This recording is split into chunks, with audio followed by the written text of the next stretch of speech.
সম্মানিত সুপ্রিয় দর্শক শ্রোতা দেশ ও প্রবাস থেকে যারা আমাদের সাথে সংযুক্ত আছেন, ভিডিও দেখতেছেন অথবা শুনতেছেন, সবাইকে জানাই আন্তরিক প্রীতি ও শুভেচ্ছা। বন্ধুরা, আমি কথা বলছিলাম সুইট একটি আপুর সাথে, প্রতিবেদন করবে, অডিও কলে সংযুক্ত হয়েছে আমার সাথে।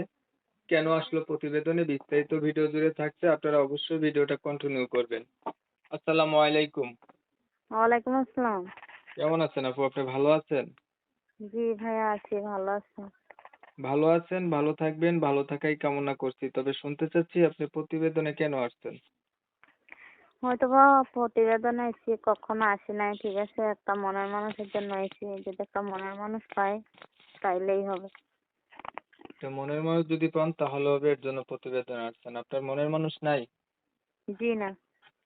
পরিবারে আছে কে কে আপনার? পরিবারে আছে, দাদির কাছে থাকি, ছোট একটা ভাই আছে। দাদির কাছে থাকেন? জি। মা বাবা কোথায় গেছে?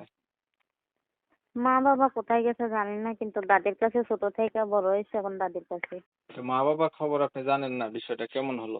না, আব্বু তো ফেলাই দিয়ে চলে গেছে, ঠিক আছে। এরপরে আমার আম্মু মানে চলে গেছে, ছোট থাকতে আর কি দাদি দেখাশোনা করছে, এখন দাদির কাছেই থাকে।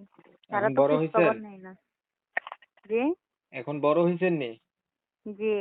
কত বড়? এই ধরো না 20 বছর। বিয়ে হয়েছে? জি না। আগে কখনো প্রতিবেদন করা হয়েছিল? না, জি না, এই প্রথম আইছি প্রতিবেদনে। তো কেমন মনের মতো মানুষ চাইতেছেন? মনের মতন মানুষ সে যেরকমই হোক, একটু বয়স হইলেও আমার কোনো সমস্যা নাই, ঠিক আছে। সে হয়তোবা বিদেশ হোক আর বাংলাদেশে হোক, একজন হইলেই হবে। লেখাপড়া কতটুকু করছেন? 7। নামাজ পড়তে পারেন? পড়েন? জি। 5 ওয়াক্ত নামাজ পড়তে পারি। এখন মানে কোনো বয়স বেশি লোক হলেও আপনার কোনো অসুবিধা নাই তো? হ্যাঁ, আমার কোনো সমস্যা আর নেই। যদি বিবাহিত কোনো ভাইয়ের আপনাকে বিয়ে শাদী করতে চায়? সে যদি আমাকে হয়তোবা চালাইতে পারে, ঠিক আছে, আমার দায়িত্ব নিতে পারে, আমার তাতেও কোনো সমস্যা নেই। আচ্ছা, আপনার বিষয়টা আমি ক্লিয়ার করতেছি দর্শকদের জন্য। দর্শক শ্রোতা শুনছিলেন, আমি কথা বলছিলাম এই আপুটি দেখতে অনেক সুন্দর। তো ওনার কণ্ঠ দেখছেন আপনারা ভালোই। ক্লাস 7 পর্যন্ত পড়ালেখা আছে। হচ্ছে বাবা মা নাই। প্রতিবেদনে আইসা চাইতেছে ভালো একটা মনের মতো মানুষ দাদির কাছে থাকে।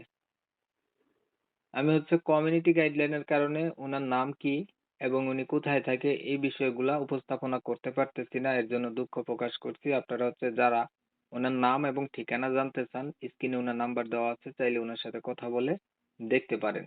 আর কেউ যদি পাশে দাঁড়াইতে চান দাঁড়াইতে পারেন, উনি বিবাহিত মানুষ পাইলেও বিয়ে করবে। ওনার কিন্তু বিয়ে হয় নাই। তো আপনারা হচ্ছে অনেক সময় নিয়ে পাশে রয়েছেন, ভিডিও দেখছেন, এর জন্য সবাইকে ধন্যবাদ। সবাই ভালো থাকবেন, সুস্থ থাকবেন।